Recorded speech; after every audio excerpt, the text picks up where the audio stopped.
related issues.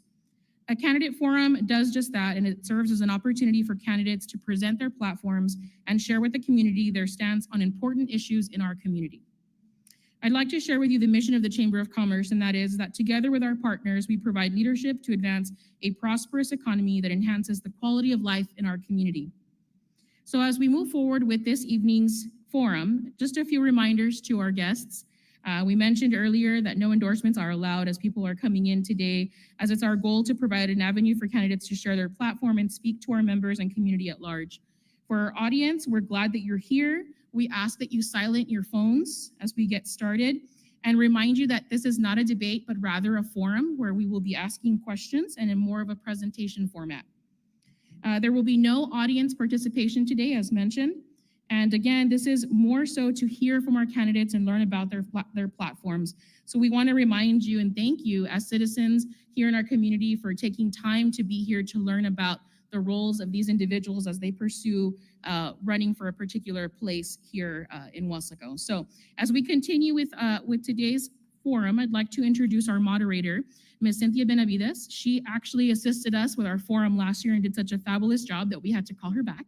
And I'm going to read her bio here. So again, Ms. Cindy Benavides was born in Harlingen, Texas, grew up in La Feria, and she attended the University of Texas at Austin, where she received her Bachelor of Arts in English and went on to pursue her Master's of Business Administration at Texas Tech at College of Business. She attended her Texas Tech School of Law to receive her Juris Doctorate, where she met her husband, Alex, and she has been married to for 16 years, and she has 2 sons, AJ and Bo. And while Cindy loves family time at home, she and her family enjoy South Padre Island, ski trips, and so much more, especially the baseball park. I know that they're super busy all the time with all the family activities. Cindy has been busy in our community doing so much work and having served as an attorney for 16 years, going on her 17th year, I believe, or 17th going on 18. She's currently a board member of the Texas Lawyers Insurance Exchange. She has been honored by the Hidalgo County Bar Association as Member of the Year and Above and Beyond Award on different occasions. She was also recognized as our Weslaco Woman of the Year through the Chamber of Commerce. So we thank her again for her time and committing to be a part of this forum today. So with that, I'd like to welcome Ms. Cindy Benavides as our moderator for this evening.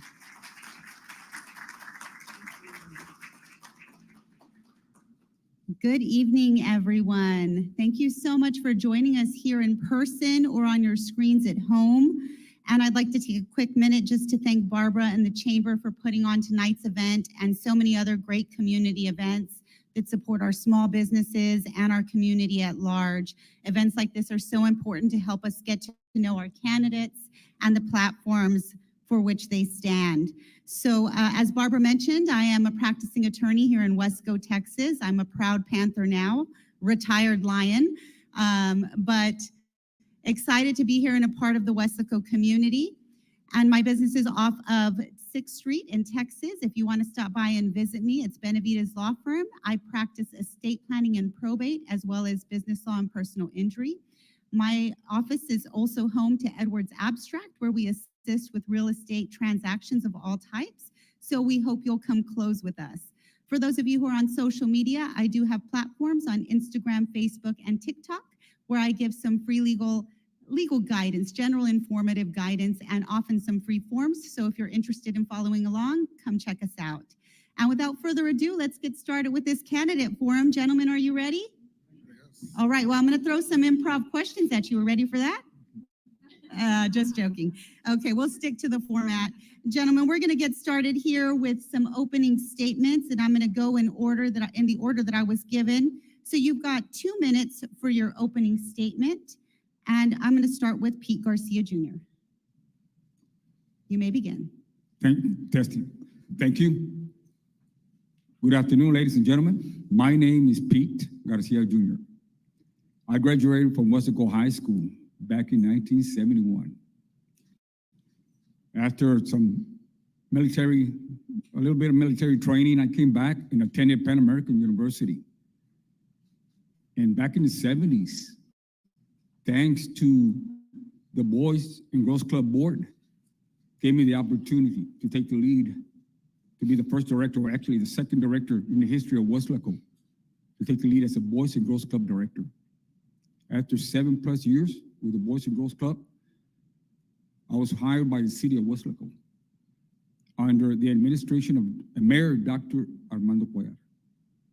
And I worked 22 years as a Parks and Recreation Director, plus another 8 years as Public Works Director. With the support from my beautiful wife, she's here, then my family, my good friends, and the citizens of Weslaco, I would love to continue serving the city of Weslaco as your next city commissioner at large. Thank you.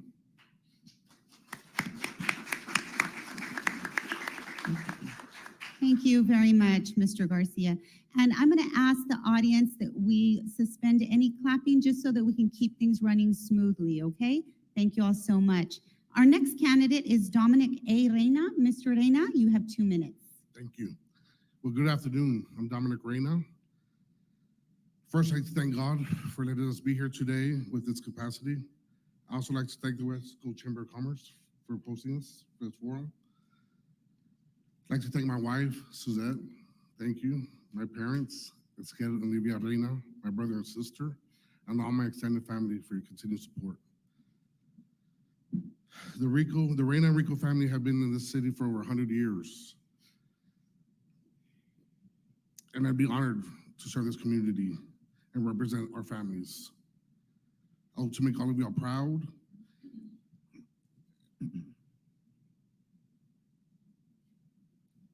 And thank you for those present today and those watching online.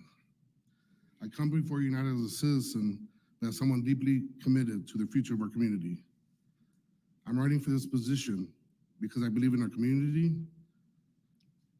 I believe that together we can address challenges we face. I'm committed to economic growth and the future of Weslaco. Thank you. Thank you very much, Mr. Reyna. Our next candidate is Johnny Joe Salinas Jr. Mr. Salinas, your 2 minutes. Thank you. Thank you again to the Chambers for hosting us this evening. Like they said, my name is Johnny J. Salinas Jr.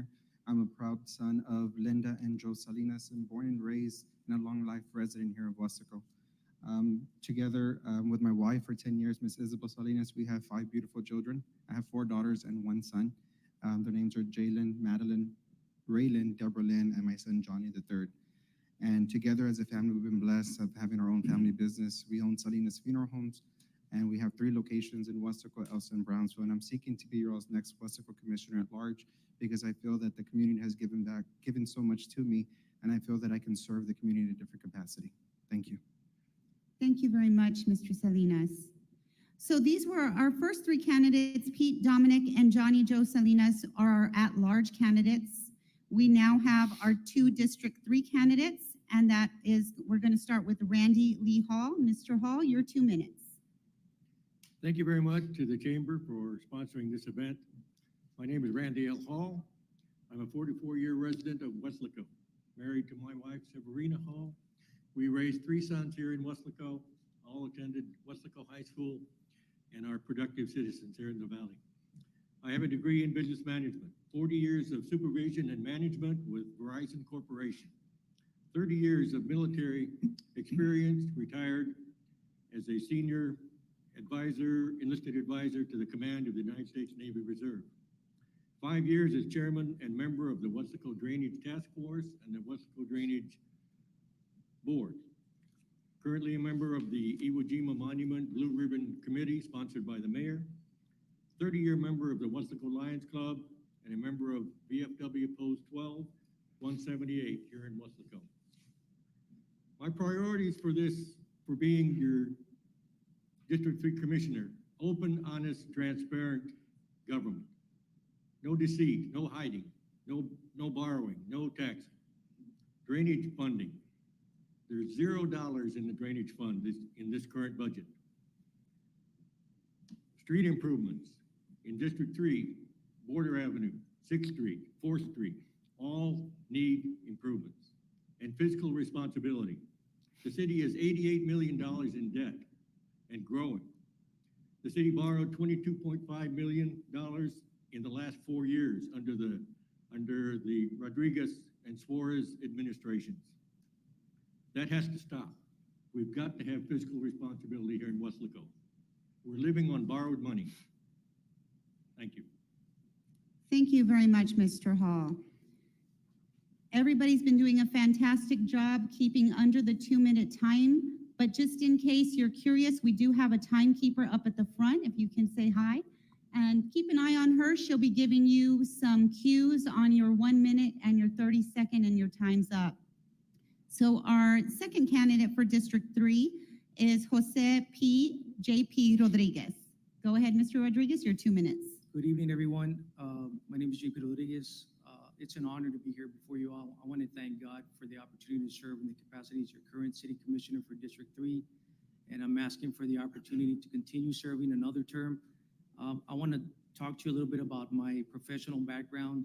I worked here as a police officer for the city of Weslaco for about 12 years before I moved on to the district attorney's office. And I worked approximately 2 years on the HIDTA task force. And then I ended my professional career in law enforcement at the Hidalgo County Sheriff's Office, where I was a sergeant. I stayed on as a reserve sergeant as a volunteer to continue serving in that capacity until 2022, when I surrendered my license and formally retired. So I am now a retired law enforcement officer. I work for a nonprofit police association that's the largest in the state of Texas. We represent 34,000 men and women that serve your state of Texas in the law enforcement capacity. I also volunteer in different capacities. I volunteer for Crime Stoppers. I volunteer on the safety team at my church. I volunteer in different capacities. I have served as your commissioner for District 3 for 7 years. And we experienced some of the worst flooding, some of the COVID situation, some really difficult times. And I think my experience with critical thinking and in emergency situations have helped me to serve you in that capacity. So I'm asking for your support. I want to say hello to my daughter. It's her birthday today. She's at home with my granddaughter. I'm a grandfather of 7 weeks now. So this, I don't take this position lightly. This is important to me. And first of all, my name is important to me and my family. My name is important to me, and I'm going to continue to honor my family and you as a community if you re-elect me for your city commissioner for District 3. Thank you. Thank you very much. I'm going to allow everybody to give these candidates a round of applause on their opening statements.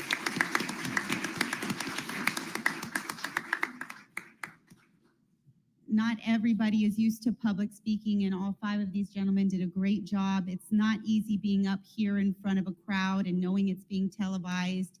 So I commend you, gentlemen, number 1, for showing up and participating, and number 2, for answering our questions the best that you can. So thank you. Let's get started with our first round of questions. Our topic, we're going to begin with governance and leadership. For the questions, I'm going to begin with candidate number 1 on the first question. On the second question, I'll begin with candidate number 2 and go down the line to kind of give you all of a little break to be the first to answer or the last to answer, okay? So Pete, Mr. Garcia, we're going to begin with you. How do you define the role of city commissioner? And what would your top 2 priorities be in this position? Yes, ma'am, thank you. My role as the elected city commissioner, it would be my responsibility. We represent our citizens of Weslaco to the best of my ability. And I will be their voice. And I believe in giving Weslaco back to our citizens. I would like to hear what their concerns are, and my role will be to meet with them, conduct town hall meetings, meet with them, and hear their concerns. What are their concerns, their issues? But I really believe that we need to be representing our citizens of Weslaco and be their voice. Thank you. Thank you, Mr. Garcia. And just a reminder, gentlemen, on the questions that I'm asking, you have a 1-minute response time, okay? The timekeeper is up front. Mr. Reyna, the question goes to you. How do you define the role of a city commissioner? And what would your top 2 priorities be? Yes, thank you. My role as a city commissioner would be to work alongside the other city commissioners, the city manager, to continue moving Weslaco forward. Economically, and with regard to quality of life. My top priorities would be infrastructure and continued growth of businesses here in the city of Weslaco. Thank you. Thank you, Mr. Reyna. Mr. Salinas, the question is to you. If you need me to repeat it, I'd be glad to do so. Okay, thank you. One of the main roles as a city commissioner is, like Mr. Reyna said, working hand in hand with other commissioners in our commission, as well as other departments that are within our city. One of my main priorities, if elected as commissioner, would be obviously discussing infrastructure, making sure that everything is accounted for and there is transparency within our government, and as well as being the voice of the people. I believe that as a commissioner, we are elected by the people and we're here for the people. So if elected as commissioner, I would definitely have an open door policy and be willing to vote for what's right for the city of Weslaco. Thank you. Thank you very much, Mr. Salinas. The question goes to Mr. Hall. It is the same question. How do you define the role of the city commissioner? And what would your top two priorities be? Thank you. My role as city commissioner will be to understand the issues in District 3, to understand the needs of the people. I've lived in District 3 for 44 years. I know what's going on there. I've woken up twice in the middle of the night with 18 inches of water in my home from the flooding. And nothing has been done in District 3 for flooding during the Rodriguez Suarez administration. For the people north of 18th Street who flooded twice, hundreds of homes flooding. And I will make sure that we have honest, open communication with the citizens. And I'll understand their needs. During the Rodriguez Suarez administration, we had deceit, hiding the truth, hiding spending, hiding borrowing money, hiding everything, hiding tax increases. That has to stop. And I will stop that as your District 3 Commissioner.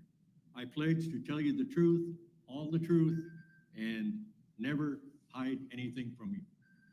Thank you very much, Mr. Hall. Mr. Rodriguez, the question is to you.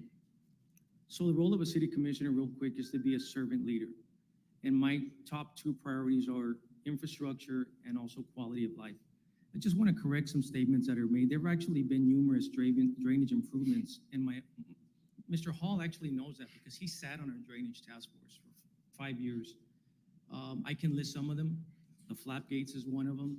The RDF right by Dollar General is one of them. The stair step over there by the park is another one. I can go on, but the thing is also, I cannot be greedy as a commissioner and funnel all the city's resources into District 3. We have to be fair, and this is why we created the Drainage Task Force, so they could come up with a benefit to cost analysis and determine where the money was needed. Nothing's been secret. There's been public hearings for every single thing that we do. Mayor Suarez actually reduced taxes back in 22. The rate stayed the same from 23 to 24.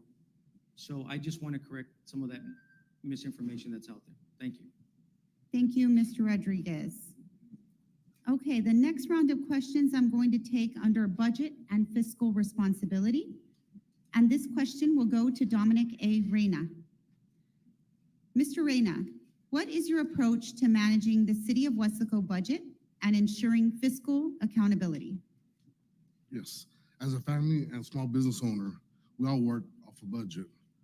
It's important, it will be important for the city to work with our expenses within those budgets, prioritize our money and public safety, our basic service, and our quality of life. Thank you. Thank you, Mr. Reyna. Mr. Salinas, the question is to you. What is your approach to managing the City of Weslaco budget and ensuring fiscal responsibility? One of the main roles is working hand in hand with the city manager and with the city commissioners and ensuring that we have as much grants as possible that have been given to us by the state and allocating them to the right appropriate departments, and also making sure that there's not any misuse of any funds of any sort. Thank you. Thank you, Mr. Salinas. Mr. Hall, same question. Yes, fiscal responsibility. That's a big problem in the city. There has been, under the Suarez-Rodriguez administration, very little fiscal responsibility. Borrowing $22.5 million with no input from the citizens. No citizen voted for those borrowing. And the citizens will have to pay for that for the next 30 years. Is that fiscally responsible? And just to correct something that Mr. Rodriguez said, I mentioned drainage improvements north of 18th Street. That's where we need the improvements. And I will not borrow any money without your permission. I will not raise your taxes without your permission. All those things happened under the Suarez Rodriguez administration. That has to stop. Okay, Mr. Rodriguez, to you. The way we ensure fiscal responsibility is with studies and having our staff review how the money's getting spent. There's nothing wrong with borrowing money as long as it's being used responsibly. The culture before I came into office, and there's even an active lawsuit, we're still suing parties that were involved in bribery from years ago. So that element has gone. We changed that culture, and we want to continue to do so. The elected body changes, but we want to make sure that we're being fiscally responsible to the people. Borrowing money is sometimes the best avenue for capital improvement projects and to improve drainage and other projects. We have a police station and 2 new firehouses that our first responders desperately needed, and some of that was used, some of the borrowed money was used for that. So if we have to borrow money, we're going to do it, but we're going to do it responsibly. We're going to spend that money responsibly, and we're going to be transparent about it. All you have to do is attend the meetings, show up to some of these workshops, and you will see how we're spending every single dollar of your hard-earned tax money. Thank you, Mr. Rodriguez. Mr. Garcia, you're the last one to answer this question. Yes, ma'am. If elected, my plan is to actually meet with the mayor, commissioners, finance director, where the city stands as far as the budget. It's very important that we know where we stand as far as revenues, projected expenses. My concern is we have to be careful how we spend our money. We're talking about spending money from our taxpayers. So I always go back to my taxpayers. We need to be accountable to them where we spend our money. Thank you. Thank you very much, Mr. Garcia. The next question, we're going to begin with Johnny Joe Salinas Jr.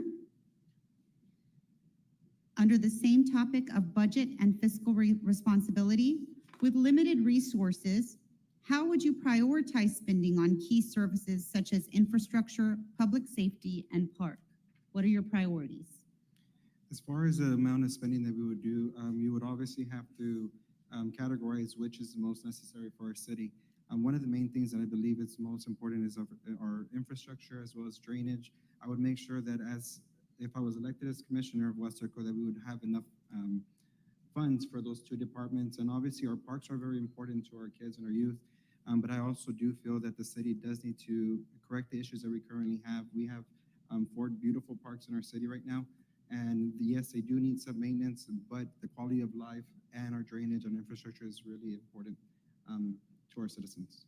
Thank you. Thank you very much. Mr. Hall? Could you repeat the question, please? Yes, sir. With limited resources, how would you prioritize spending on key services such as infrastructure, public safety, and parks? Public safety, fire and police is well funded. It's more than 50% of the budget. Actually 53%, 11 million for police, 9 million for fire. They're well funded. The parks need help. The current budget for the parks is $1.6 million. They need more money for that, and especially streets. There's very little money for streets. There's $700,000 in the current budget for street improvements. That's not near enough. You look at Border Avenue, you look at 6th Street, you look at 4th Street in District 3. If you travel down Westgate Drive, where Mr. Rodriguez lives, it's been paved. What does that tell you? But the rest of District 3, they need streets. So we need more money for parks. We need more money for drainage. There's 0 money for drainage in the budget. That's a travesty. The city wants to depend on grants, which are a wish and a prayer. That won't work. Thank you, Mr. Hall. Mr. Rodriguez? So yes, Westgate is paved, and for the record, South Border is on the list for next year to be repaved. Again, I can demand that every single street be paved in District 3, but that wouldn't be fair and responsible to the other citizens.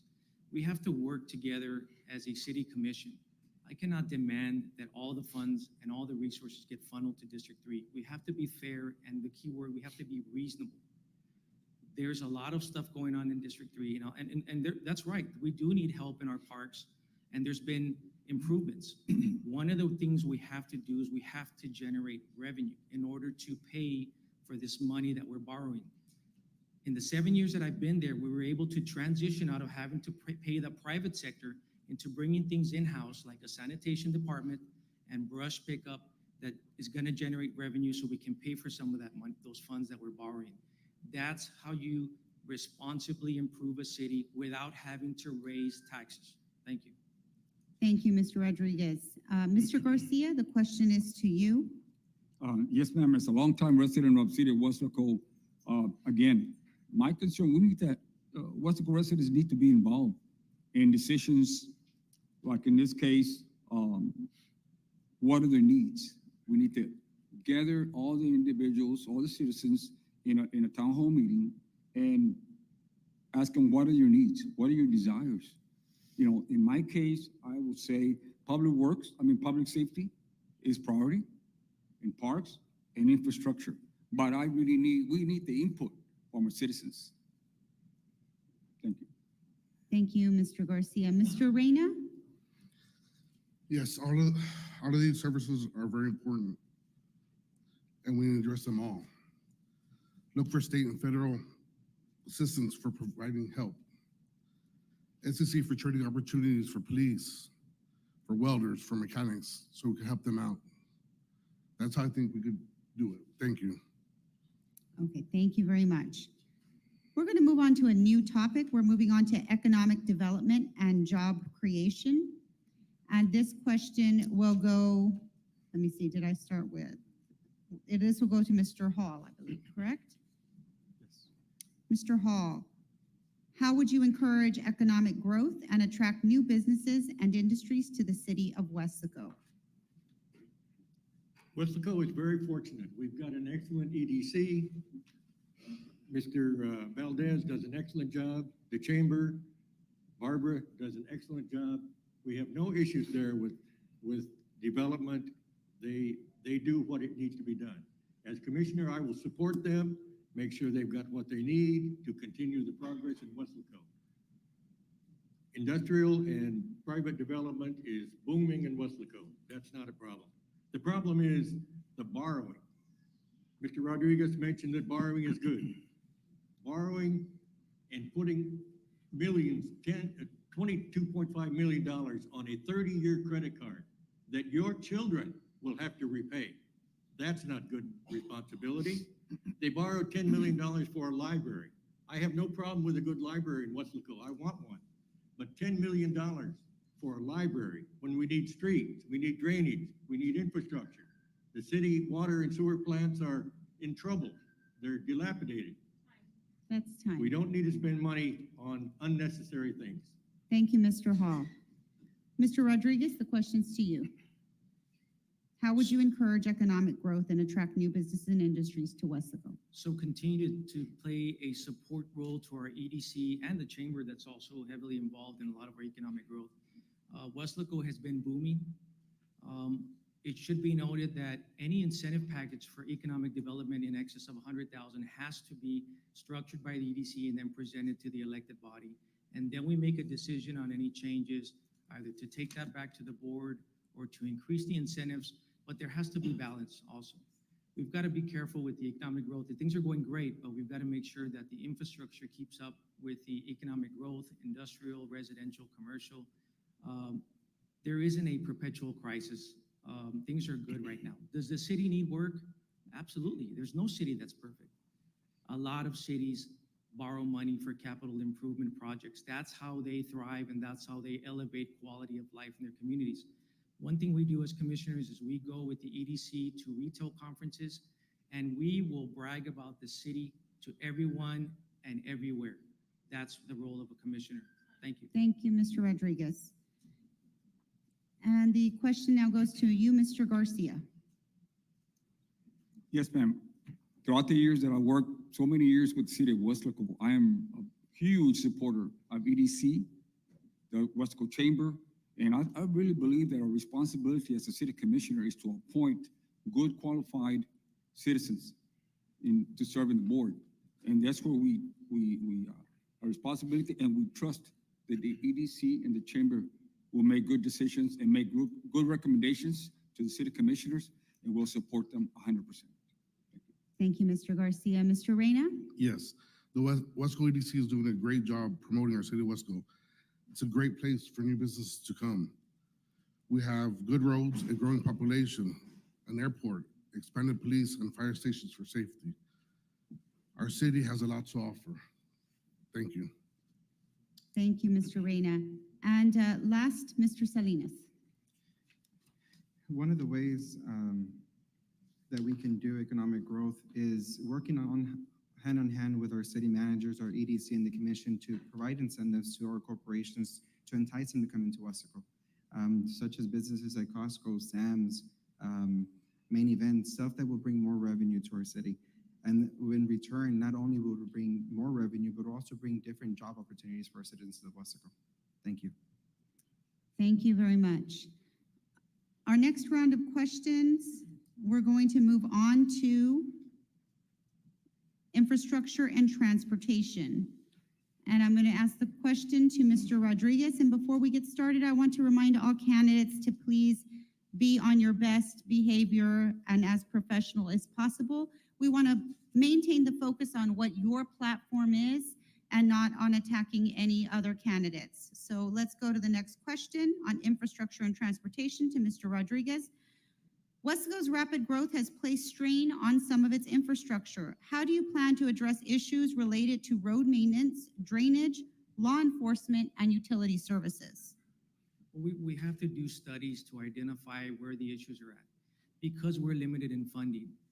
And that requires a extraordinary effort between different stakeholders and staff, and sometimes people that we have to hire to evaluate different parts of the city that need work. For example, Mr. Hall is right. Our South Wastewater Treatment Plant, it needs some work.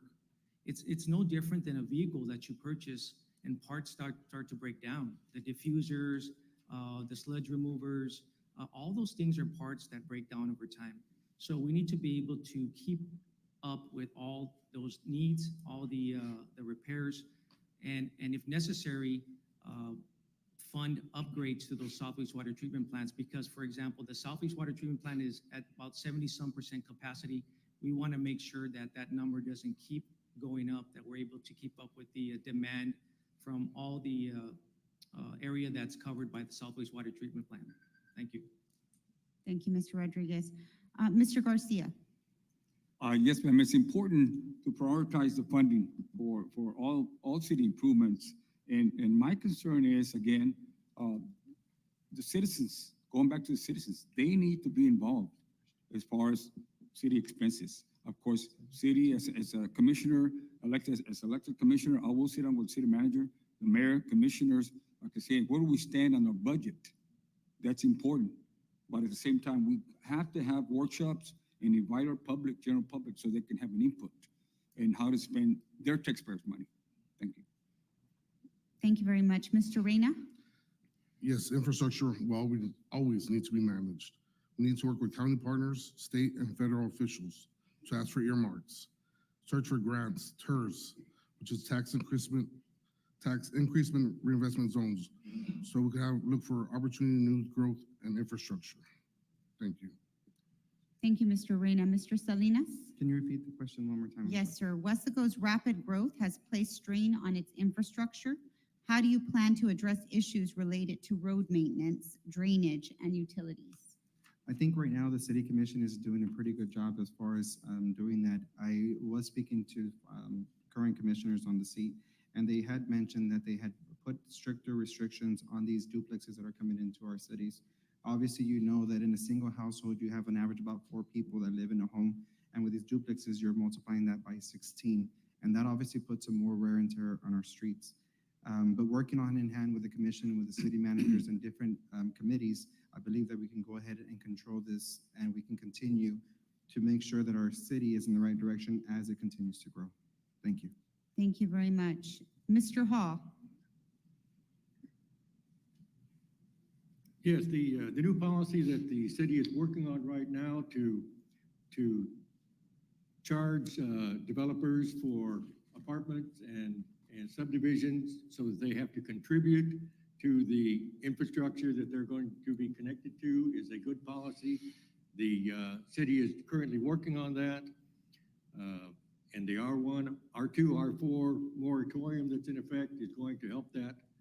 But the infrastructure is a big problem, and connecting all these new subdivisions and new businesses to it is a problem, and that needs to be addressed.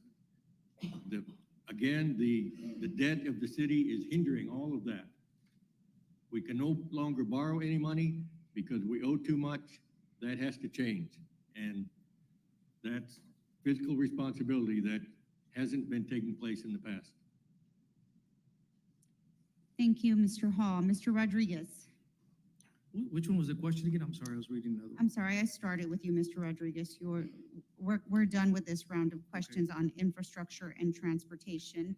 Mr. Garcia, we're going to go back to you, and we're going to be looking at the topic of governance and transparency.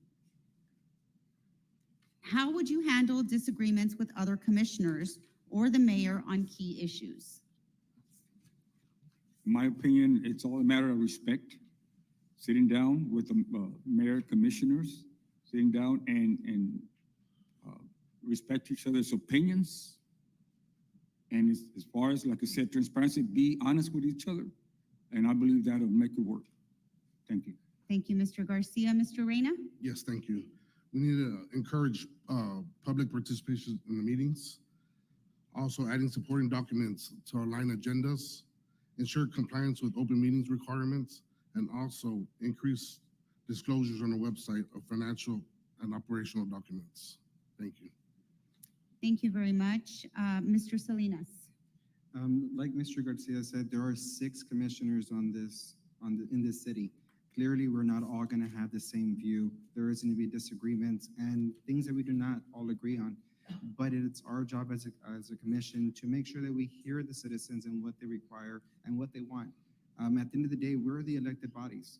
We're here to be your all's voice and to talk to one another as adults. We're not children where we are going to say, no, this is the way I'm going to do it.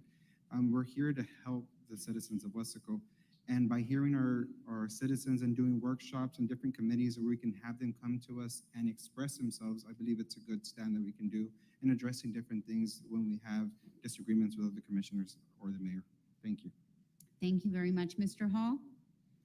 Yes, I think the commission has to work together. Our new mayor is trying to do his best he can, but there are people on the commission right now that are opposing him and hindering his progress to make the changes that we need here in Weslaco. I just spoke to the commission last night on this tax increase that the commission tried to hide from you. They did every effort they could to hide from you. They were claiming that they weren't raising the tax rate in the city. But of course, because they didn't lower the tax rate, they caused a tax increase. And they've done that for the last 3 years in a row. Every year, $100 or $120 or $300, $400 in the last 3 years added to your property taxes. And if there wasn't this massive debt and borrowing, they could actually lower the taxes. But they have to have this borrowing and debt to pay the debt service on the millions and tens of millions that they borrowed in the last 4 years. Thank you very much, Mr. Hall. Mr. Rodriguez? We've got to work hard as commissioners to find common ground and set our personal differences aside and not react based on emotion. And that's not always easy to do, but I really admire everyone that sits up on the commission, takes an active effort and an active role to try to find common ground quickly, because we're limited on the time to make decisions that are going to affect our constituents. I do want to say, if you get a chance, go to the video of the September 25th meeting. There's a representative from the appraisal district there, Mr. Rolando Garza, and he gives a great explanation on what happened. We did not increase taxes. What we did was we didn't change the rate. Now, the argument can be made that as a result of keeping the same rate, that you're paying more taxes. But we didn't cause that. We didn't change the rates. The rates were reduced between 2022 and 2023 by 1 cent, and it stayed the same between 2023 and 2024. That's a whole totally different argument. And Mr. Hall does have a valid point on that, but it's not because we increased taxes. Thank you Thank you. very much, Mr. Rodriguez. I know you all had such a great time and you don't want to stop answering questions, but we're on our last question of the night. Time has just flown by. We're looking at vision for the future, gentlemen. And it is the last question. This one will start with Mr. Reyna. What is the most pressing challenge facing the city today? And how do you plan to address it as a commissioner? Drainage and traffic control. You know, we do need to fix our drainage where it's gonna be in constant work, but we need to come up with a plan as a city, work with the city commissioners, and talk to the citizens and see what their needs are as far as that as well. And our traffic control, you know, in Harlingen, when you go down Harlingen, you go to about 30 miles an hour down Tyler, you get green almost all the time, so we need to try to do that with our city lights here as well. Thank you. Thank you very much. Mr. Salinas. One of the pressing challenges that I see in our city today is retaining our employees that we currently have in our city. And we lose a lot of our employees to different cities nearby due to a higher pay. And I believe that getting enough funds to that department where we ensure that our city employees don't leave our city is really important. Drainage and infrastructure is important as well, but we cannot run a city without employees. So putting a budget for our employees to have a higher pay rate, I believe it's a pressing challenge that we currently face in today's time. Thank you. Thank you very much. Mr. Hall. Could you repeat the question, please? Yes, Mr. Hall. What is the most pressing challenge facing the city today? And how do you plan to address it as a commissioner? As I spoke and as I spend my time on the Drainage Committee, drainage is the pertinent issue in Weslaco. As I've said so many times, directly to the commission, and I've said it tonight, there is $0 new dollars for drainage in the current city budget. That's terrible. That's the most pressing issue that we have. Any of you who have woken up in the morning and stepped out of your bed into 18 inches of water know exactly what that means.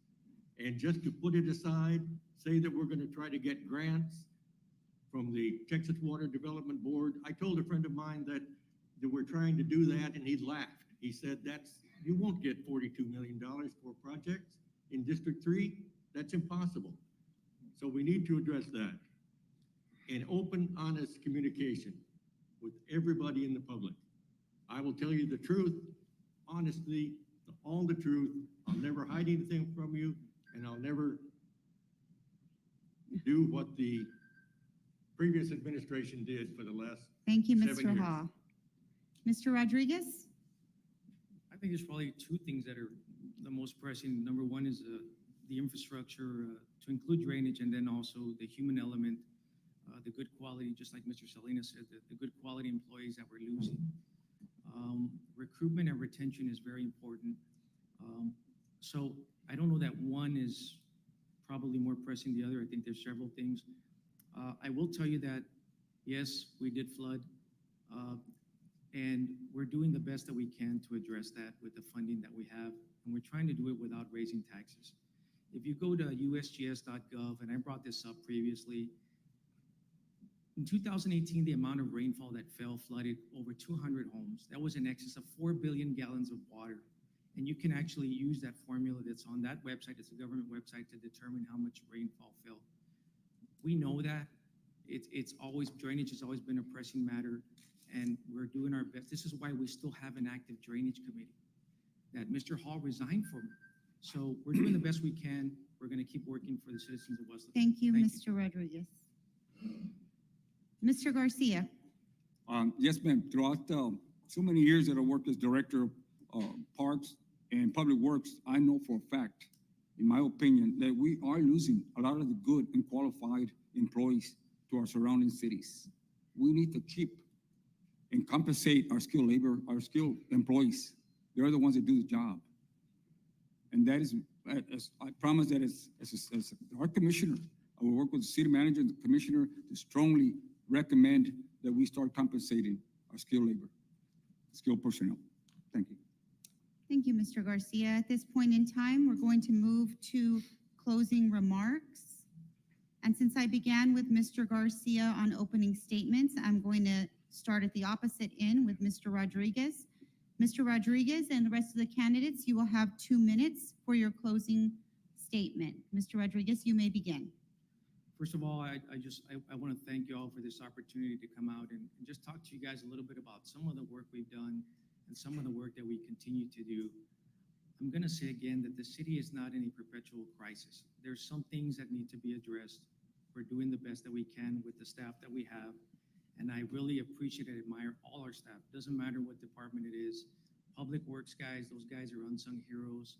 I've actually proposed a stability pay scale. I negotiate police salaries and benefits. And I'm trying to do something that emulates that for our non-sworn personnel. I've served for 7 years.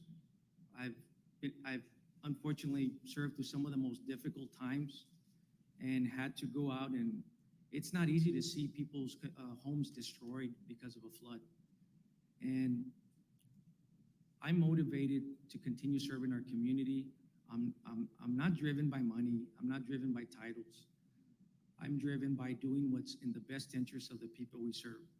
And these seats up here, those of us that sit on the elected body, they belong to you. They don't belong to us. They belong to you, and you decide who's going to get to sit up there and represent you. That's why in 2020, what we did was we adopted a hybrid system that combined at-large and single-member districts, because it gave you, the constituents, a stronger voice on who gets to sit up there and represent you. You have more votes to decide who is making decisions that affect your daily lives.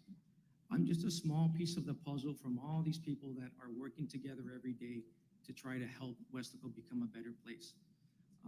I am very concerned about the debt, but you can have debt that's responsible. Irresponsible debt, like the North Wastewater Treatment Plant, all the bribery and the fraud that happened prior to me coming into office and past administrations, that's irresponsible debt. Not what we're doing now. The library, thank you. Appreciate your time. Thank you. Thank you, Mr. Rodriguez.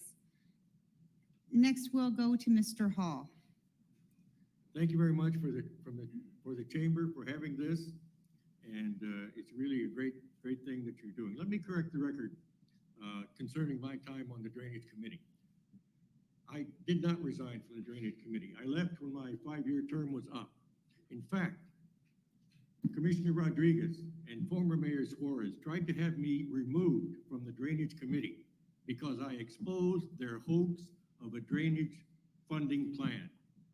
The former city manager put together a 20-year, $80 million plan, which was a hoax and a fraud. They had no intention of fulfilling it. And because I exposed that to the public and told the public the truth, Mr. Rodriguez and Mr. Suarez tried to have me removed from that committee.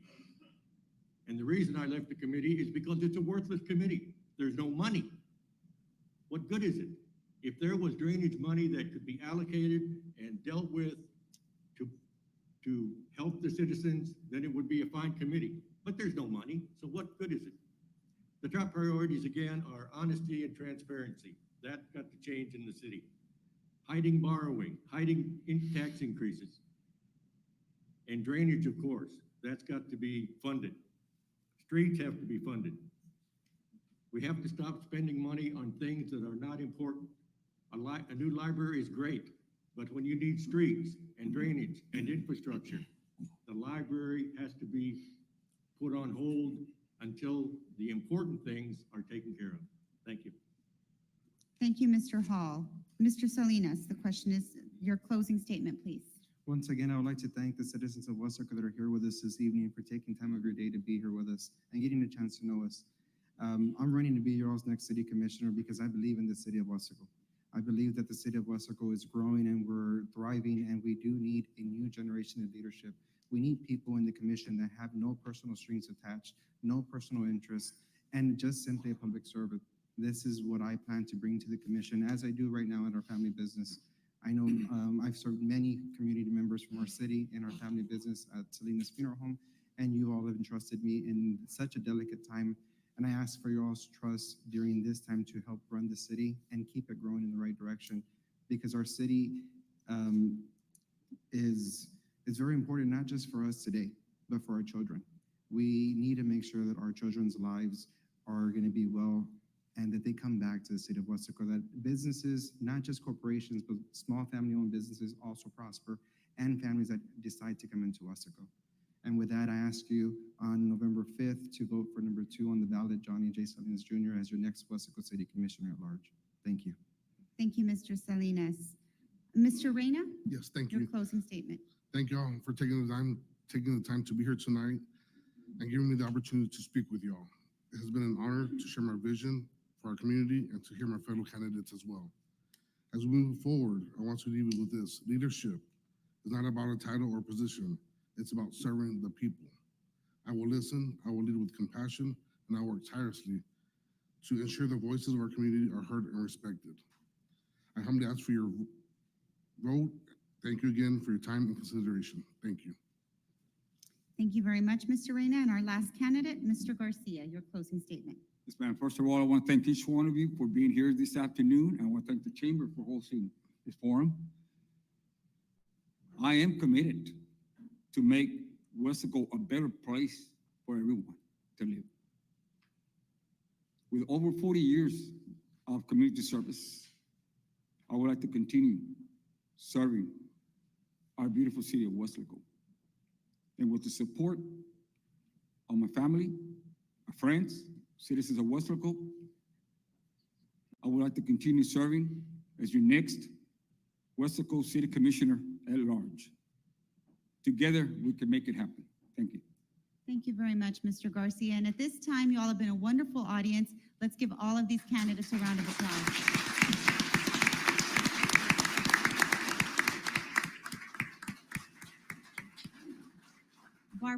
Barbara's going to say a few words to close us up for the commissioners. Here you go.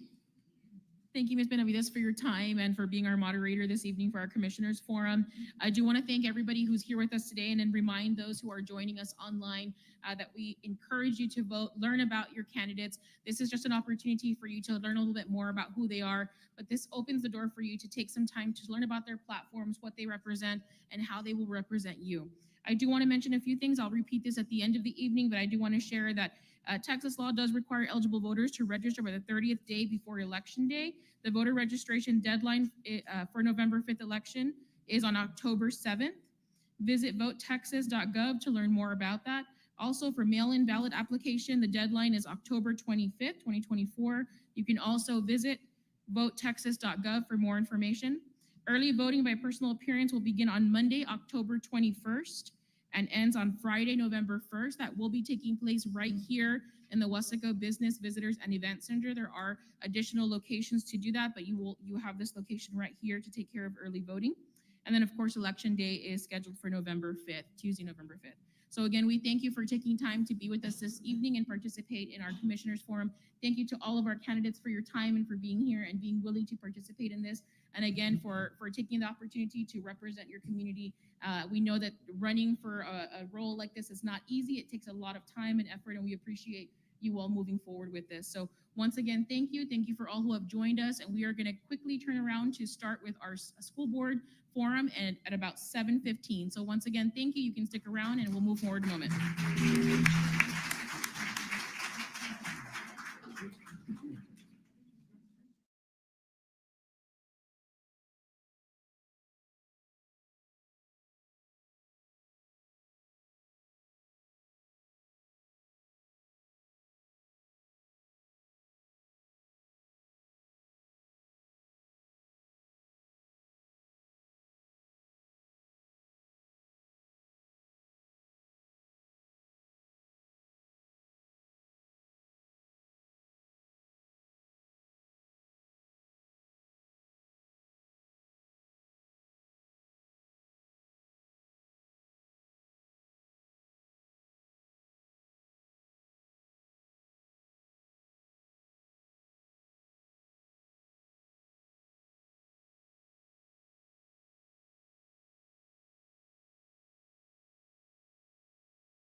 So thank you for those of you who have stuck around with us this evening as we continue with our forums. We're happy to be here supporting our candidates and bringing their platforms to you to share with our community. So thank you again for those of you who are joining us here in person and those who are joining us online as well. For those of you who don't know who I am, my name is Barbara Jean Garza. I'm the CEO for the Weslaco Area Chamber of Commerce and Visitor Center, and it's our mission to provide programs like this to be able to allow the community to meet the candidates and learn more about their platform. So we're proud to continue this service and continue with our forum this evening. So as we continue today, we will move forward with our school board, WISD school board candidates for places 1 and 3. We again, as the Chamber of Commerce, our mission here is together with our partners, we provide leadership to advance a prosperous economy and enhances the quality of life of our community. So as we do several programs and events to be able to do that and really work closely with the school district and partner closely with them. So it's important for us to bring this community together and learn more. So just a few reminders, as we mentioned in the first forum, no endorsements will be allowed in today's session. In addition to that, we ask that you silent your phones and remind you that this is not a debate, but rather a forum. It's going to be in a question answer presentation format, and we will have a moderator for this session as well. And again, our goal is to be able to learn about the candidates and their platforms. We will have the same format as the forum that we held just a few moments ago. We'll have a timekeeper. Each candidate will have an opportunity to start with an opening statement that takes 2 minutes. Questions will be asked by our moderator. You will have 1 minute to answer each of those questions, and we will close with a closing statement, which you will have 2 minutes to answer as well. So to introduce our moderator and get us started with today's forum, I'd like to introduce Dr. Barbara Baggerly Hinojosa. She is a PhD, and she has served the community in many ways, and just our neighboring city here. So I would like to read her bio here. So Dr. Hinojosa is a wife, mother, and educator living in the Rio Grande Valley. She's a graduate of Our Lady of the Lake University with a PhD in leadership studies. Dr. Baggerly Hinojosa's current research is focused on servant leadership, gender issues in leadership, and leadership communication. She is the CEO of Leadership Empowerment Group in Mercedes, and in this capacity, she serves the business, education, government, and healthcare industries with training and coaching on leadership development, conflict management, team building, communication, and strategic planning. In addition, Dr. Hinojosa is the owner of Mid-Valley Publishing, which produces and publishes the Mercedes Enterprise newspaper. Additionally, I'd like to mention that Dr. Hinojosa has recently been featured on KRGV Take 5 on a segment where she actually shares etiquette tips. So we ask you to check that out on KRGV, one of our members and partners as well. So at this time, please join me in welcoming Dr. Barbara Baggerly Hinojosa as our moderator for this evening's session. Thank you. Good evening, everyone, and thank you so much for having me in the beautiful city of Weslaco. And I want to thank all of our school board candidates tonight. One of the things that I know about leadership is that in order to be a really strong leader, you have to get involved. And so we want to commend you for being here this evening. It's not easy. It's not fun sometimes to be involved. Certainly not fun to public speak often. But we want to thank you for your willingness to serve our community in this unique way. So this evening, we are going to begin with the candidate introductions. They have 2 minutes. Each of you will have 2 minutes to address the citizens in the room and online. We do have a timekeeper here in the front, so candidates, you will see your time start going down, and we will call time right when time has expired. So with that, we will begin with the numbering that I have been given, and Mr. Castañeda, you are first. Hi, my name is Alfredo Dove Castañeda. I'm running for Weslaco ISD School Board, Place 1. I want to thank everyone for coming by and taking a look at the candidates that we are, and we're here to represent the Weslaco ISD as best as we can. I'm a proud alumni of Weslaco ISD and an educator for 20 years that I spent in Weslaco ISD. I understand the unique challenges and opportunity our district faces. My commitment to our community drives me to seek this position. The progress that has been made for the past four years has been great in finances, in academics, and safety, right? And also, my collaboration will lead me to understand the better improvements that the community faces and help me establish the unnecessary things that we have to apply with unnecessary spending of taxes, right? And however, there's more important work to be done ahead. I am focusing on aiming and enhancing resources and safety for our students and support the rights and ensure the competitive races for all employees. And I advocate for secure retirements for our teachers and staff. And running as an independent candidate, I'm focused on serving our children, parents, and staff, taxpayers. My diverse background as a bus driver, professional, parent, staff, and taxpayers. Personal and it has established me to address the students, the staff, and community issues. I am always available to hear and to serve those that I serve. Thank you for your time and consideration. I humbly ask for your support. Weslaco ISD Place Ward 1. Together, we can build a brighter future for our district. Thank you. Thank you, Mr. Castañeda. Mr. Castañeda is a candidate for place 1. Next, we have Dr. Joel Rivera. Dr. Rivera, you have 2 minutes for an opening statement. Good evening. My name is Dr. Joel Rivera, and I am proud to say, first of all, thank everyone for being here. Thank the Chamber for putting this on. Thank those that are tuning in at home or watching it later online. I'm proud to say that I am a product of Weslaco and that I was born and raised here in Weslaco. I'm also a product of Weslaco ISD, and I take that as a point of pride. I brag about that to everyone. I've chosen to raise my family here. My daughter attends Weslaco ISD, and I also take that as a point of pride. I've been in law enforcement since 1999, and I think that I bring a diverse background with me to my candidacy. My priorities are safety and security, and my priorities are academics, and I think I reflect that in not just my education, but also in my career choices and what I bring to the board. And so, with that being said, I hope to be able to convey to you this evening some of the stuff that I bring, and I hope that as voters, you find value in some of the topics that we discuss and some of the things that I have outlined as priorities. So, with that, I thank you once again for coming. My name is Dr. Joel Rivera, and I am a candidate for Weslaco ISD School Board Place 1. Thank you, Dr. Rivera. Next, for place 1 as well, we have Mr. Eddie Serna. Hello and good evening. I want to thank the Chamber for hosting this forum. I want to thank Weslaco ISD for providing K-West to stream this event. Like I said, I'm Eddie Serna. I'm also known as Coach Serna. Been here in Weslaco all my life, lifelong resident. My parents were lifelong residents.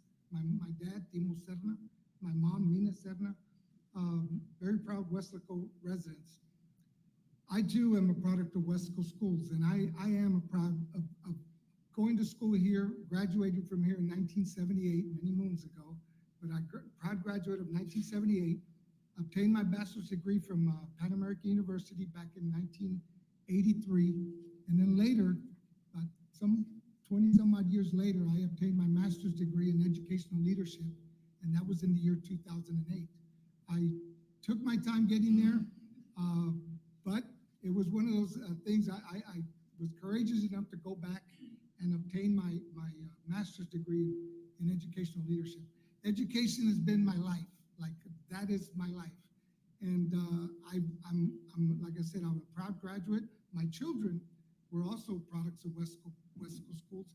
My grandchildren are now products of Weslaco schools. So we are just proud of Weslaco. I am proud of Weslaco. I'm proud to be up here with these gentlemen, Mr. Staita. Proud to be out here, up here.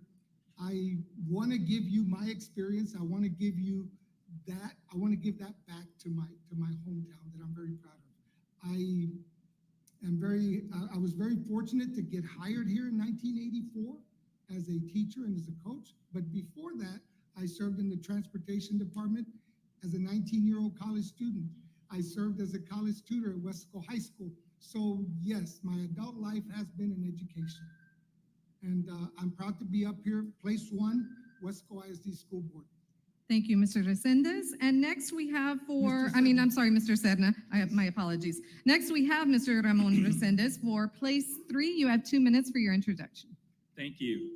Good evening, ladies and gentlemen. My name is Ramon Resendez. I am a candidate for place 3 on our Weslaco ISD school board. First of all, I want to give thanks to God for the opportunity to be up here today, because without Him, we know nothing is possible. And secondly, I want to thank the men and women of the chamber that do the hard work each and every day to put projects like this forth for our community. And I've been a former teacher. I've been a former school administrator. I worked for PSJ ISD for 10 years. I've also been a former corporate America employee working for HP as a sales rep in South Texas. And currently, I'm a small business owner here in our community, doing work for our community. But the thing that I'm most proud of is that I've been a public servant nearly all my life, and I consider myself a lifelong public servant. I serve on our Rotary Board here in Weslaco. I'm also president of the Crime Stoppers program here in town, a proud member of the Knights of Columbus in our community. And my goal is to serve our community, and to be able to do what is needed for our community to prosper, to make it a better place for us to work and live, and be able to call Weslaco a great community. And that is our ultimate goal, and for me seeking to humbly serve in this capacity. Thank you. Thank you, Mr. Resendez. Next, for place 3, we have Ms. Jackie Munoz Sustaita, and you have 2 minutes for your introduction. Okay, thank you. Good evening, everybody. My name is Jackie Sustaita, and I'm running for Weslaco ISD Place 3. Just to tell you a little bit about me, I am a proud graduate of Weslaco High School class of 2001. I was born and raised here in Weslaco. And after high school, well, even during high school, I was involved in mariachi, band, basketball. I was that social butterfly, always wanting to be involved. So ever since I was young, I've always had this passion to also be involved and serve. So after high school, I said, you know what? I don't know what I want to do in life, but I know I love reading. I'm going to be a teacher. So in 2007, I graduated from UTRGV with my bachelor's in interdisciplinary studies. And I came back to my hometown to teach at Weslaco from 2007 to 2016. In 2016, I got my master's degree in special education. But my family owns a drilling business, and my dad said, come on over here. So I said, okay, I'll go. But I still had that passion for education in my heart, and I couldn't leave. So in 2020, when the school board election came around, I said, I want to run for school board. It's been over 20 years that Weslaco had a female on the board. I think it's time. I think we're ready. So in 2020, I was blessed with a seat on the school board. Thank you to the Weslaco community who elected me. And we've been on a great projection. For the last 2 years, I've been the board president, and we've gotten many achievements done. And I want to say that I'd like to continue doing that. I'd like to keep on inspiring the kids. Right now, I'm a lifelong learner. I went back to school to get my doctoral degree in educational leadership. And hopefully, si Dios quiere, next year I'll be done. But I went back to teaching a couple of weeks ago, and now I'm a teacher again. I'm a first grade teacher, and I'm loving what I do. And I already knew the needs of the school, but now even more after 8 years, things change.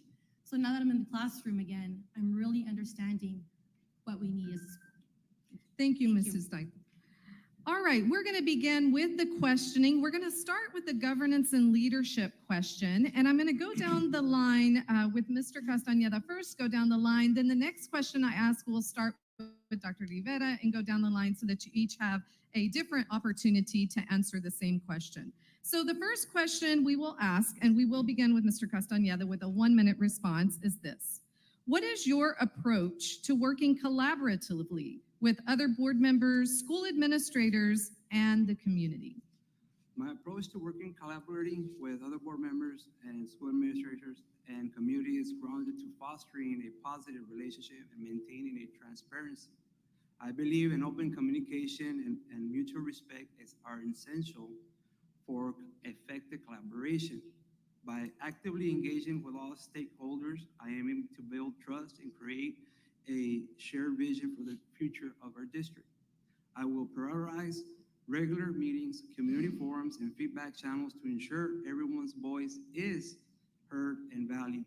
Together, we can work together to the common goal to address challenges and celebrate our success, and ultimately creating a supportive environment that benefits students and the entire community. Thank you, Mr. Castañeda. Now we go to Dr. Rivera with the same question. What is your approach to working with other board members, school administrators, and the community? I think that part of the big picture is when you're working collaboratively is sharing a vision of what the organization represents, where the organization wants to go, and really allowing those two things along with personal values, ethics, things of that nature to be the guiding light to be able to overcome things such as indifferences and differences of opinions, I should say. And so in essence, you have to be able to work together, putting personal differences aside, putting the kids first, making sure that the decisions that we're making today are decisions that become fruitful and can bear dividends down the line. And so I think one of those things is collaboration and being able to set differences aside. Thank you. Thank you, Dr. Rivera. Next, Mr. Serna, the same question. What is your approach to working with other board members, school administrators, and the community? Well, I'm gonna talk about my experience as a coach and also as a teacher working with other teachers and as an administrator working with everybody in general, from the maintenance department to the transportation department to other departments within our school. My experience lead me to being positive. Always be positive in the things you do. If you're positive, good things happen to you. I always preach to my boys, positive breeds positive, negative breeds negative. Positive is the way to go. Always look at the cup half full as opposed to half empty. If you go that route, you're in good shape. Secondly, team chemistry. If your team chemistry is there, whether it's a board or whether it's a team of 8 with our superintendent, if team chemistry is not present, we're gonna fail. We need to be together. We need to stay together. And of course, teamwork. Teamwork makes it happen. Thank you, Mr. Serna. Your time is up. Next, Mr. Resendez with the same question. What is your approach to working with other board members, school administrators, and the community? I think one of the most important things in working in small groups and leadership is mutual respect. Being able to respect each other's ideas and thoughts and working through the differences that are there. One of the things that I think is most important when building a board is to ensure that there is diversity on a board, people from different backgrounds that have ideas, that have the right attitude as far as ensuring that what is being done for the kids. And so when you have those ideas, that mutual respect and understanding with each of the other board members and administration and all stakeholders is one of those things that comes naturally. And so, you know, stability is one of the most important things for any organization. And that's one of the things that I think we definitely need in our organizations. Thank you, Mr. Resendez. Ms. Sustaita, the same question, and you have 1 minute for a response. What is your approach to working with other board members, school administrators, and the community? Thank you. So something that I teach my children and that we taught at Weslaco ISD, 7 Habits of Happy Kids, is seek first to understand before being understood. So a lot of times when we're as adults, somebody calls us, especially on the board, you hear different points of views on the same issue. And you really want to go out and say, but this is what I think. But remember, to work collaboratively, you have to listen and understand what people are saying before you try to make them understand what you want to say. And I told this to my kids all the time. You have to understand other people first. There's different points of views, not just yours. So as a team and as a school board, we always have to work collaboratively by having those tough talks. It's not easy having tough talks. Sometimes it's hard to talk about difficult situations, but not staying silent and speaking up is very important. That's how you work collaboratively. Just knowing that it's going to be tough, but you can do it. That's what makes clear communication. Thank you, Mrs. Sustaita. So we're going to move on to budget and funding. And Dr. Rivera, we're going to begin with you with this question. You have 1 minute for your response. How do you plan to ensure financial transparency and accountability in the school district's budget? So I have to give credit where credit is due. Weslaco ISD recently got recognized a first. It's a recognition that's given to the school district for solid accountability practices, right? And so that was the 2023-24, I believe. And I think that was a very impressive feat. But however, we can't just rest on our laurels on that. We have to consistently strive to make sure that we are continuing the best practices. One of the things that my dad used to say was, you're only as good as the last day you work, right? So that's in the rearview mirror. Congratulations to ISD and the administrators for making that happen and making that come to fruition. However, we have to continue down that path to make sure that we have those things, the best practices, that we're doing the accountability portion of it. I think that's an incredible component of it. We have to keep that work going. Thank you, Dr. Rivera. Mr. Serna, the same question for you. How do you plan to ensure financial transparency and accountability in the school district's budget? Okay, well, first of all, I'm gonna brag as well. I was at the school board meeting last week on the 24th and listening to our CFO explain where we're at when it comes to our budget and our fund balance and our tax rate. I felt pride sitting in that audience, feeling that our school is in good shape. We're not that far off. I mean, we're right there and we're good. So I felt good about that. Now, as far as, the budget, yes, be efficient with budgets, be efficient with your spending. Distinguish needs from luxuries, and then you go about allocating monies, and then of course be accountable for what you spend.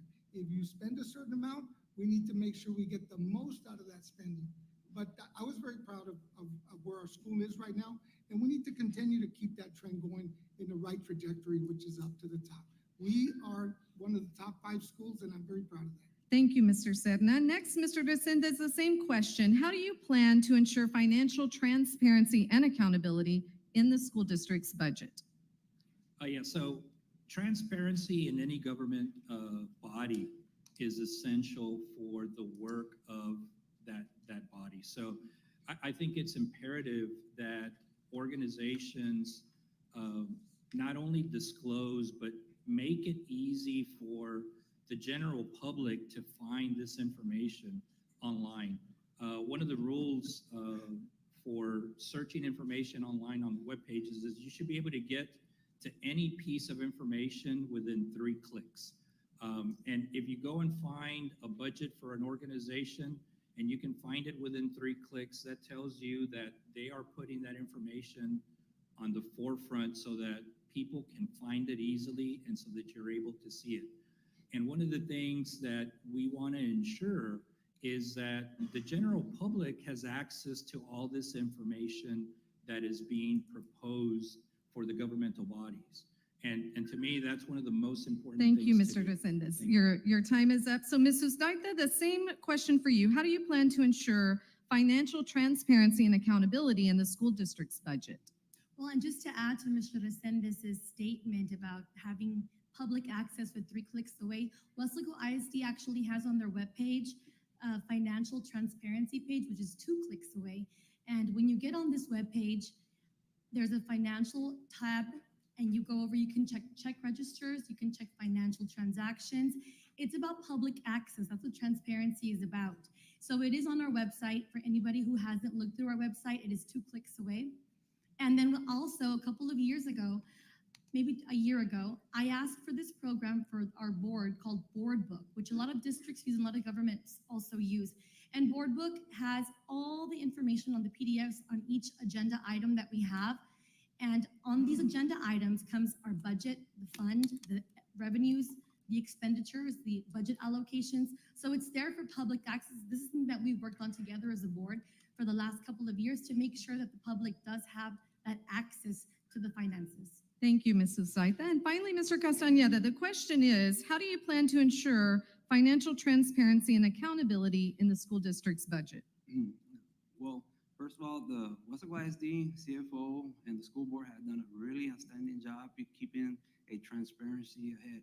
As I saw in the January meeting, they showed how they started to grow the budget in the district from not really in good stands and up to now. It's projected to go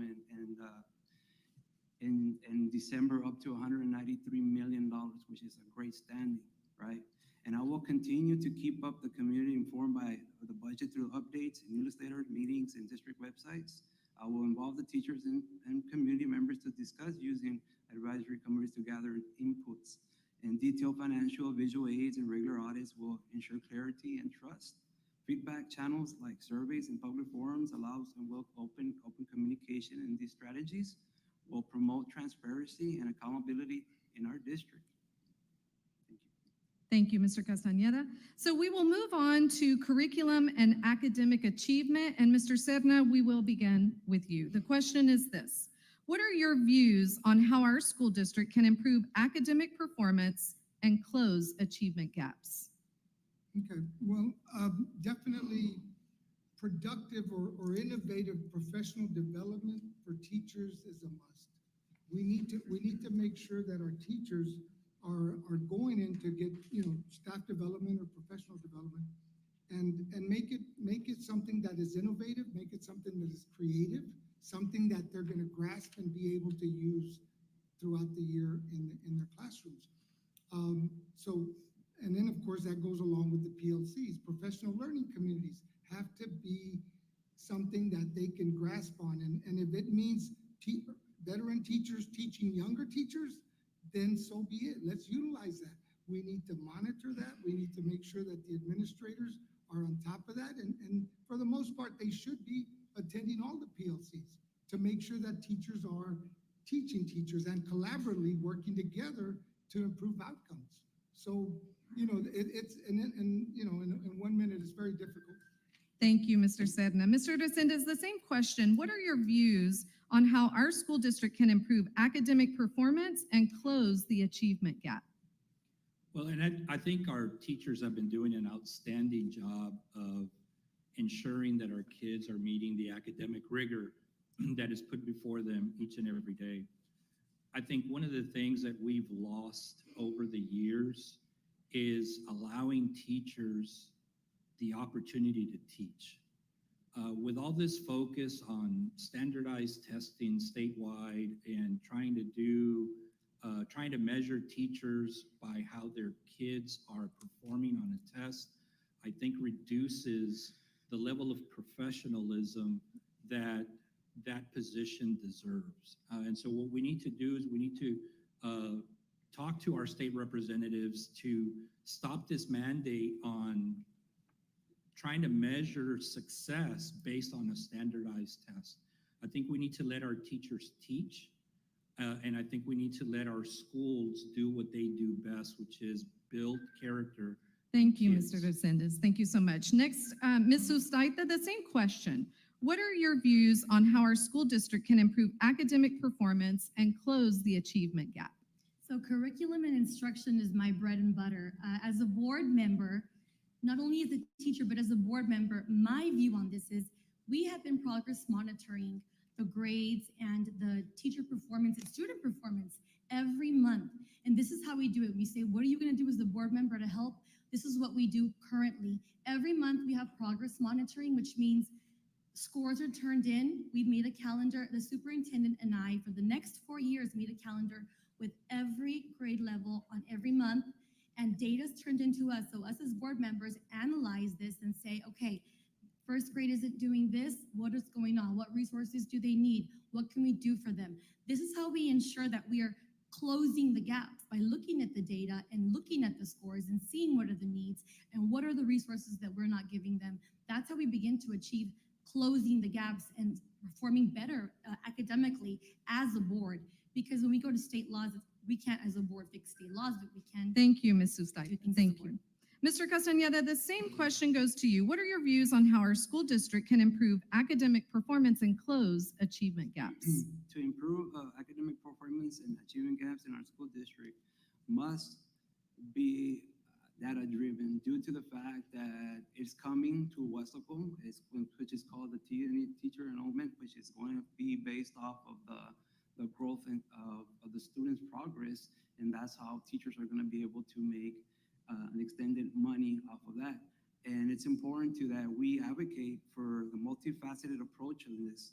This includes implementing personalized learning plans to meet diverse students' needs, utilize data-driven instruction to identify areas of improvement, additionally foster strong partnership with families and communities that will support networks for student success. Establishing targeted programs such as tutoring and mentoring will further assist students by the struggling of the focus on their strategies, which creates inclusive environments that promote high achievement for all students. Thank you, Mr. Castañeda. And Dr. Rivera, finally for you. The question is, what are your views on how our school district can improve academic performance and close achievement gaps? So as an academic, as a PhD, I can say I have seen firsthand the power of data and data analysis and using that as a tool to be able to gauge where they are and where we're going, if we're headed in the right direction. I think that is a critical component of it. I think that is one component of it. The other component of that is talking to the stakeholders, the teachers, the students, the parents, and identifying how they learn, not just what they learn, right? And having them have a voice in that and having them have buy-in into the curriculum, into the things that they're learning, and get insight into how we can better use that data to push for academic success. I think everybody up here said it. Everybody up here has an idea about how data makes an impact. And I think everybody would agree that data and personalized plans, identifying ways and better methods to do is Thank the way you, to go. Dr. Rivera. Thank you so much. So next we're going to the section of teacher support and development. And Mr. Resendez, we're going to begin with you. And the question is this: how would you address teacher retention and recruitment, especially in hard to staff subjects or schools? One of the most important things in teacher retention is making teachers feel appreciated. There is nothing more important than an individual that feels appreciated for the work that they do each and every day. One of the ways that you can do that is by taking their input and utilizing it when you're creating policies and strategies for the school. And if we're able to do these kinds of things and show teachers that we truly do care about the work that they do each and every day, I think that improves morale in the district, and I think that improves the overall outcome and where people want to stay with Weslaco ISD. Thank you, Mr. Resendez. Ms. Sustaita, the same question is for you. How would you address teacher retention and recruitment, especially in hard to staff subjects or schools? Well, we're very blessed in Weslaco that we have a very low teacher turnover. A lot of our teachers choose to stay in Weslaco. We have the retention rate is great in Weslaco. They choose to stay here, and even other educators from other districts I hear a lot want to come to Weslaco. And there's things like teacher retention stipends, and we offer a lot of competitive wages to attract the most qualified teachers to come to Weslaco. And that's because the board and the superintendent and the staff and everybody works together to be able to allow to have these funds in our budget to attract the most qualified teachers here. And everybody stays in Weslaco because it's a great district. And they say great classrooms start with great boardrooms. And I really believe that's true because the decisions that we make as a board affect not only district-wide, or it affects the classroom. So our teachers, what I've seen, are very happy to be here because of the culture. And of course, you're always going to have issues. Thank you, Mrs. Sata. Your time is up. And Mr. Castañeda, the same question for you. How would you address teacher retention and recruitment, especially in hard to staff subjects or schools? To enhance teacher retention and recruitment to hard to staff subjects, I believe in fostering a supportive and positive environment by offering competitive compensation and initiatives. We can show appreciation for their dedication, prioritize tailored professional development and mentorship will empower teachers and boost their job satisfaction. Creating a positive school culture where teachers feel valued and recognized as essential as encouraging collaboration among staff. We should actively recruit diverse candidates through partnerships with local universities and outreach initiatives, promoting a healthy work-life balance with flexible scheduling of mental health support will help to reduce which is called the burnout, right? By embracing the strategies we can in cultivating and nurturing an environment that attracts and retains passionate educators, ultimately benefiting our students and the community. Thank you, Mr. Castañeda. Dr. Rivera, the same question for you. How would you address teacher retention and recruitment, especially in hard-to-staff subjects or schools? So I think Weslaco does well in the retention section. They do very, very well. I think in my profession, we've seen it to be extremely challenging to recruit individuals into the profession. And some of that, I've lost police officers to the school district to become teachers. But I will say this, understanding the new generations that are coming forward, understanding what their values is and making sure that their values and their morals and their ethics align with the current organization. I think that's a big part of it. I think that one of the things in talking to residents of Weslaco ISD is it's very difficult. Special education has always been a challenge to recruit teachers into that. And I think that that's a result of the fear perhaps going into that portion of education. And so giving them the training, the tools that they need, making sure that they feel that they're not on an island by themselves is an important portion of not just recruitment, but retention. Thank you, Dr. Rivera. And then finally, Mr. Serna, you're next with the same question. How would you address teacher retention and recruitment, especially in those hard-to-staff schools or subjects? Well, yes, I started in Weslaco back in the 80s, and I tell you right now, back in the 80s, people wanted to come to Weslaco. We were Weslaco, McAllen, La Jolla, you would always hear those schools. You look at us now, and we are very healthy. And of course, compensation is a big key to this. We need to compensate our teachers. We need to make sure we provide good professional development. We need to make sure that what they're doing is going to be acknowledged, as one of the other candidates said. And those are things that are important. But I also think that our healthy fund balance, our healthy tax rate will attract people here. And that's going to also attract those top teachers. And if you're here, you're going to want to stay here because Weslaco is the place to be. I strongly believe that. Thank you. Thank you so much. So we are at our time for closing statements. We're already there. Time flies when you're having fun. And because we started with Mr. Castañeda, Ms. Sustaita, we're going to begin with you. Each of you will have 2 minutes for your closing remarks, and the timekeeper will guide you on how much time you have left. So, Ms. Sustaita? Thank you. So I just want to say thank you to everybody again who made some time to be here with us today. I've left something out. I am married and a mother of 6 kids. So I know exactly what it's like to have kids in elementary, middle school, high school, college, even now, from 6 years old to 20 years old, I have them. So I just want to say that being the board president for the last 2 years and being on the board for the last 4 years has really opened my eyes up to the needs, not only just of my kids, but of everybody's kids. And being an educator right now as a first grade teacher has really also helped me to understand that not only Weslaco, but there's needs everywhere. So I would really, really appreciate your support if you're watching to continue the good work that we've done in Weslaco.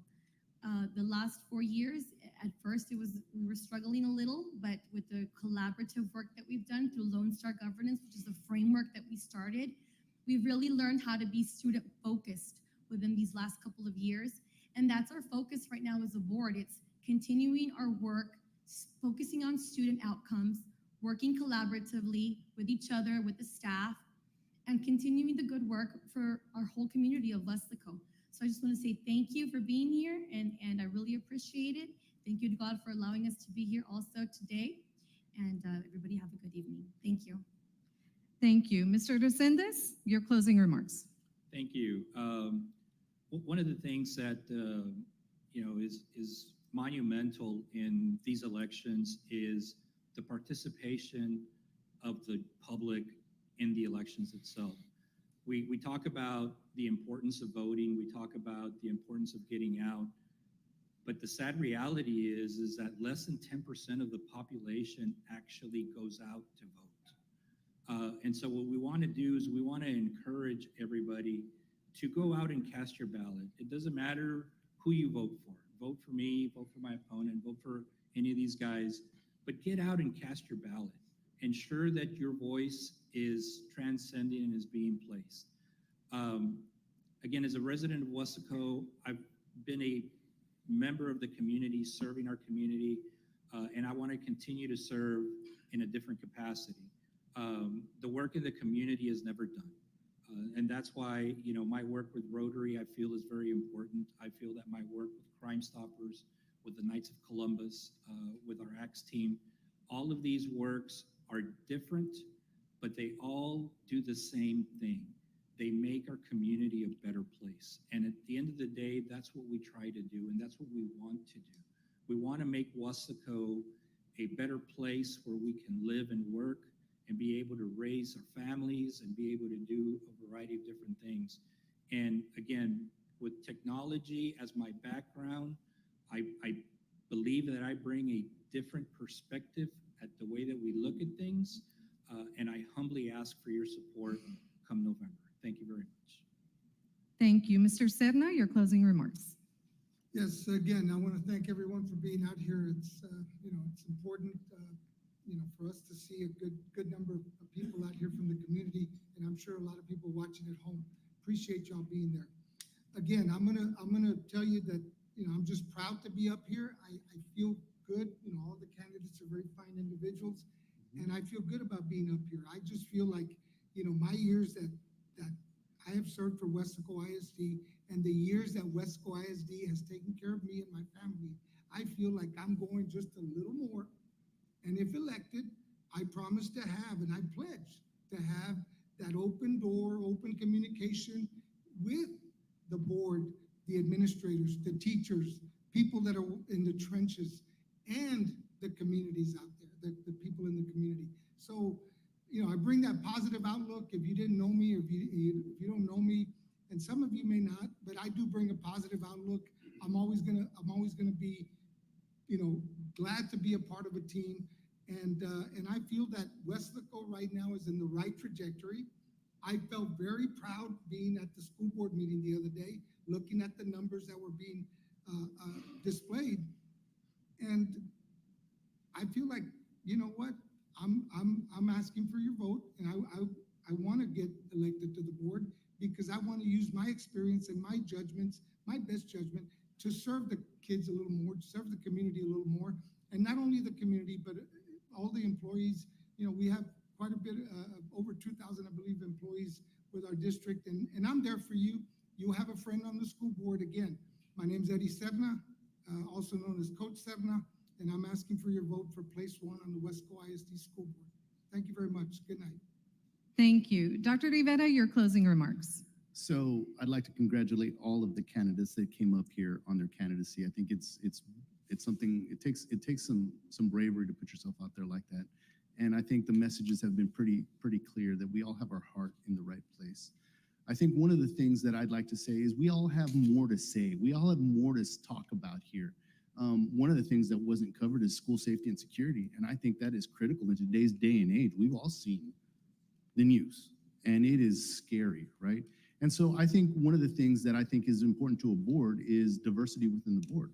Myself, is with my law enforcement background, have that as one of my top priorities, the safety and security of our kids, the safety and security of our faculty and staff.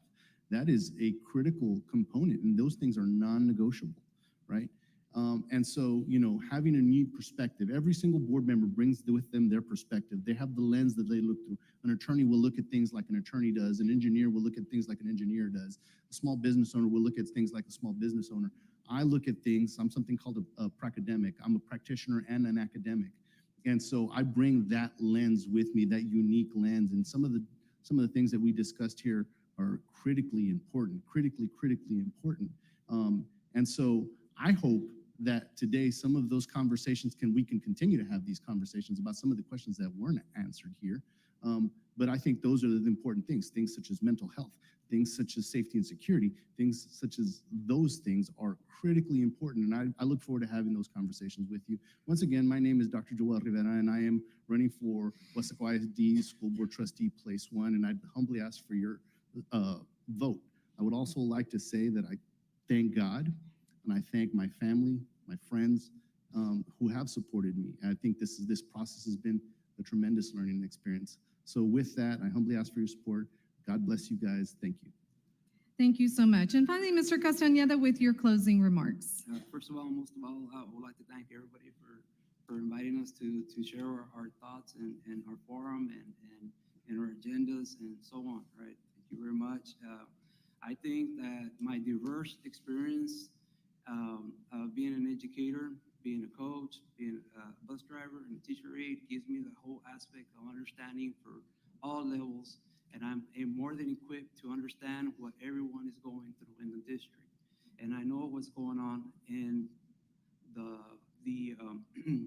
around the community, right? And the know about how this economic situation that we're going through has been very hardship on the whole community, you know, and you need someone that is going to take the initiative to make sure that we maintain a great budget and we continue to go forward with that. And we also need to understand that we are going and we don't know what's going to happen in the next couple of years. So we need to have someone that is going to be looking out for each individual of you guys and the community and the students and the parents and the taxpayers. We need to understand that times can repeat itself, right? And that's something that we don't want to do. And that's why we all have our different perspectives on how the school board should run. And I believe that as long as we agree to be positive and moving forward in a great place, I think we can do a lot of great things together. Building a brighter future for Weslaco is the #1 thing. And I believe that everyone is great in Weslaco. And I believe that they deserve a voice, as I will be your voice. And I humbly ask you for your support for Weslaco ISD Place 1. Thank you, and God bless you all. Thank you so much. So would you give them a round of applause for their thoughtful answers to the questions?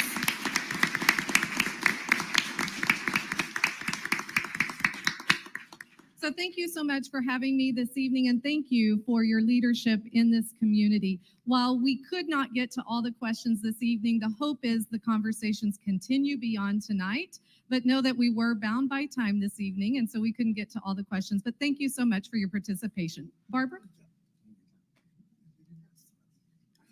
Thank you, Barbara. I don't know how often we'll have that opportunity to say.